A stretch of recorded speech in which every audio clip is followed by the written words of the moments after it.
All right, so I see a couple problems. I'll show you them.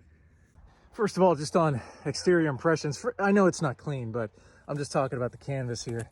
This is very, very brittle, which is totally, you know, to be expected. It is old as hell, but you get a hole where you can see clear as day inside there. There's another one at the seam on this side, which is, you know, like I said, to be expected. All right, so a couple other problems that I'm noticing is these springs don't do shit. This fiberglass bed where the bed would go, man, that shit is heavy as hell. I'm sweating my ass off in here. But more holes in the canvas. The way I see is that this support helps make the roof, you know, sit how it's supposed to be, but I got to get a pin, a little cotter pin to fit inside there where it matches up with the hole in the fiberglass, which is no big deal. That's easy. Yeah, it's just